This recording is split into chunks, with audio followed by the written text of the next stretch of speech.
प्रिय विद्यार्थियों, आज हम अपठित पद्यांश हल कर रहे हैं।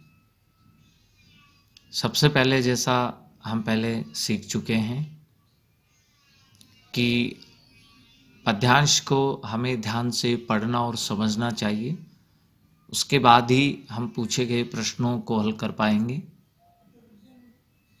सबसे पहले हम इस अपठित काव्यांश का भावार्थ समझते हैं। रवि जग में शोभा सरसाता, सोम सुधा बरसाता। रवि का अर्थ होता है सूर्य, शोभा यानी सुंदरता, सरसाता यानी फैलाता है, बढ़ाता है, प्रसारित करता है। कवि यहाँ इस पंक्ति में कहना चाह रहे हैं कि सूर्य संसार में शोभा को, सुंदरता को फैलाता है, इस संसार की सुंदरता को बढ़ा देता है। सोम चंद्रमा, सुधा यानी अमृत, और चंद्रमा अमृत बरसाता है। सभी लोग अपने अपने कर्मों में लगे हुए हैं, कोई निष्क्रिय दृष्टि न आता। निष्क्रिय यानी व्यर्थ, बेकार, दृष्टि न आता, दिखाई नहीं देता है। इस संसार में सभी अपने अपने कर्मों में लगे हुए हैं, कोई भी व्यर्थ या निष्क्रिय दिखाई नहीं देता है। सूर्य इस संसार में शोभा, सुंदरता को फैलाता है। चंद्रमा अमृत बरसाता है। सभी लोग अपने अपने कर्मों में लगे हुए हैं, कोई भी निष्क्रिय दिखाई नहीं देता है उद्देश्य नितांत तुच्छ तृण के भी लघु जीवन का। लघु यानी छोटा, तृण तिनका, नितांत यानी सदैव। एक तुच्छ तिनका होता है, उसका जीवन बहुत लघु, बहुत छोटा होता है, फिर भी उसके जीवन का सदैव एक उद्देश्य होता है। एक तुच्छ तिनका जिसका जीवन बहुत छोटा होता है, फिर भी उसके जीवन का सदैव एक उद्देश्य होता है। उसी पूर्ति में वह करता है अंत कर्ममय तन का। कर्ममय यानी कर्म से युक्त, तन यानी शरीर, और उसी उद्देश्य की पूर्ति में वह अपने कर्म से युक्त शरीर का भी अंत कर देता है। जो तुच्छ तृण होता है, उसके जीवन का एक उद्देश्य होता है परोपकार करना, और उसी परोपकार के लिए, उसकी पूर्ति के लिए अपने कर्म से युक्त तन का वह अंत कर देता है, त्याग कर देता है। तुम मनुष्य हो, अमित बुद्धि बल विलसित जन्म तुम्हारा। कवि संदेश दे रहे हैं कि जब एक तुच्छ तृण होता है, उसके भी जीवन का एक उद्देश्य होता है। तुम तो मनुष्य हो, अमित अपार बुद्धि बल से तुम्हारा जन्म यानी ये जीवन विलसित सुशोभित है। तुम मनुष्य हो और अपार बुद्धि और अपार बल से तुम्हारा ये जीवन सुशोभित है, अर्थात तुम्हारे अंदर अपार बुद्धि है, अपार बल है। क्या उद्देश्य रहित है जग में, तुमने कभी विचारा? यहाँ प्रश्नवाचक चिन्ह है। यहाँ कवि प्रश्न पूछ रहा है हमसे कि इस संसार में उद्देश्य रहित क्या है? क्या कभी ऐसा विचार किया है? अर्थात इस संसार में जो भी है, सबके पीछे कुछ ना कुछ उद्देश्य निहित है। इस संसार में वास्तव में देखें तो उद्देश्य रहित कुछ भी नहीं है। बुरा न मानो, मनुष्य से कहा जा रहा है कि आप बुरा नहीं मानो, बुरा मत मानो, एक बार सोचो तुम अपने मन में, एक बार अपने मन में सोच कर देखिए। क्या सोच की देखना है? क्या कर्तव्य समाप्त कर लिया तुमने निज जीवन में? क्या तुमने अपने जीवन के सभी कर्तव्यों को समाप्त करने का अर्थ यहाँ पूरा करना है? क्या तुमने अपने जीवन के सभी कर्तव्यों को पूर्ण कर लिया? ऐसा सोचने के लिए कवि कह रहे हैं कि बुरा मत मानो, एक बार मन में सोचना चाहिए कि क्या हमने अपने जीवन के सभी कर्तव्य पूरे कर लिए हैं।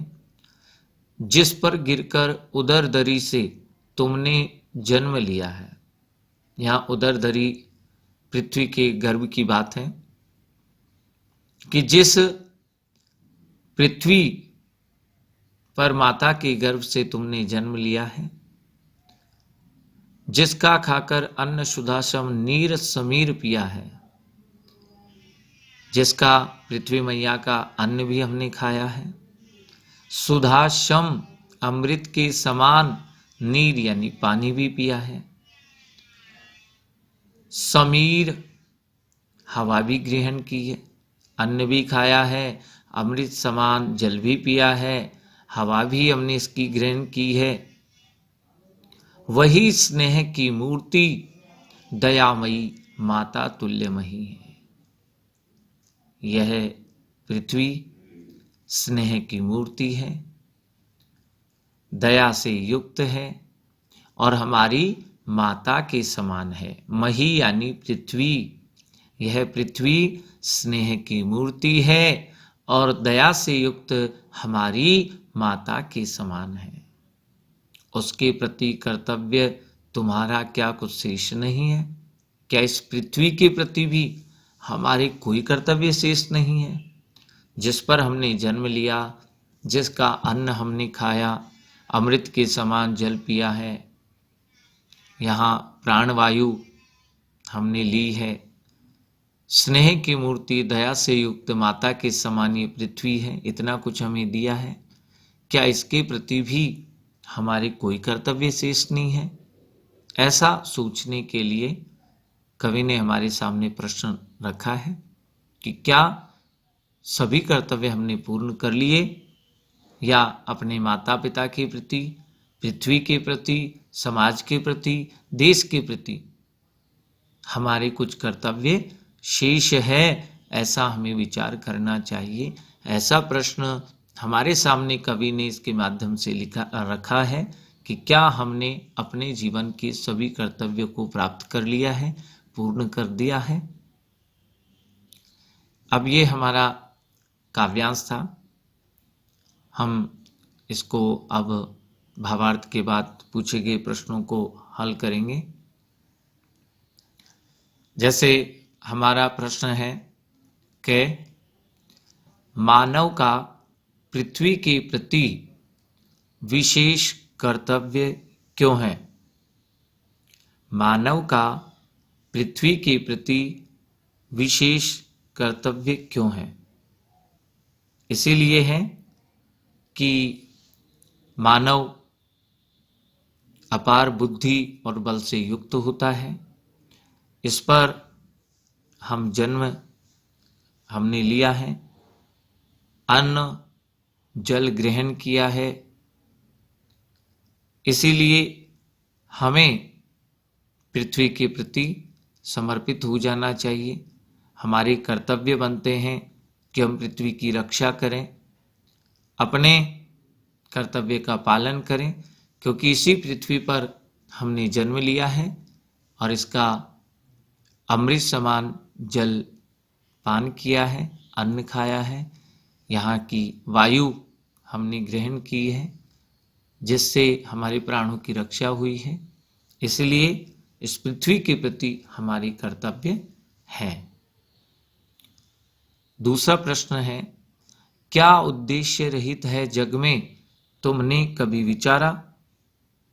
मनुष्य जीवन को लेकर इस कथन का आशय क्या है? इस कथन से कवि यही बताना चाह रहे हैं कि सृष्टि पर मानव सबसे श्रेष्ठ होता है क्योंकि अपार बुद्धि और बल इसमें होता है, और उस बुद्धि और बल से मनुष्य विचार कर सकता है कि इस संसार में उद्देश्य रहित कुछ भी नहीं है। अगर हमारा भी जन्म इस पृथ्वी पर हुआ है तो इसके पीछे भी कोई ना कोई उद्देश्य निहित है। मानव में, मनुष्य में अपार बुद्धि और बल होता है, इसलिए मानव को ऐसा विचार करना ही चाहिए कि हमारा यहाँ जन्म लेने के पीछे कोई ना कोई उद्देश्य है और हमें उस उद्देश्य को पूरा करना ही चाहिए। नेक्स्ट प्रश्न है, सब है लगे कर्म में का तात्पर्य क्या है? इसका तात्पर्य है कि सभी अपने अपने कर्मों में लगे हुए हैं, कोई भी निष्क्रिय दिखाई नहीं देता है। जैसे उदाहरण से बताया भी है कि एक तुच्छ तृण है, वो भी कुछ ना कुछ परोपकार के लिए, अपने उद्देश्य की पूर्ति के लिए अपने प्राण, अपने शरीर का ही त्याग कर देता है। इसी प्रकार इस संसार में जो कुछ भी है उसके पीछे कोई ना कोई उद्देश्य है, और उस उद्देश्य को प्राप्त करने के लिए सभी अपने अपने कर्मों में लगे हुए हैं। कोई भी निष्क्रिय या व्यर्थ दिखाई नहीं देता है। नेक्स्ट प्रश्न है, धरती माता की क्या विशेषता बताई गई है? अंतिम पंक्तियों में हमने देखा था कि स्नेह की मूर्ति, धरती माता के लिए कहा गया था कि ये स्नेह की मूर्ति है, हम सभी के साथ ये स्नेह रखती है। दयामयी माता तुल्य है, दया से पूर्ण है, माता के समान हमारा पालन पोषण करने वाली भी है। ये धरती माता की विशेषताएं इसमें प्रकट होती है। अंतिम प्रश्न है, प्रस्तुत कविता में किसका महत्व निरूपित किया गया है?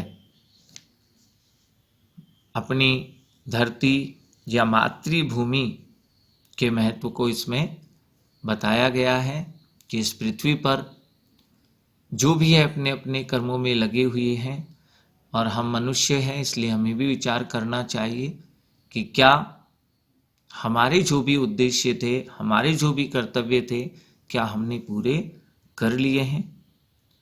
तो यह कविता है, ये काव्यांश है, इसमें मातृभूमि या फिर धरती माता के महत्व को निरूपित किया गया है, बताया गया है, स्पष्ट किया गया है। हम अच्छे से इस काव्यांश को समझने का प्रयास करें, बार बार सुनें और उसके बाद इन प्रश्नों का हल करें। और याद रहें कि प्रश्नों का हल करते समय, लिखते समय हमें इस काव्यांश से कोई पंक्ति उठाकर ज्यों की त्यों नहीं रखनी है, बल्कि हमें उस भावार्थ को समझ करके अपने ही शब्दों में उत्तर देना होगा।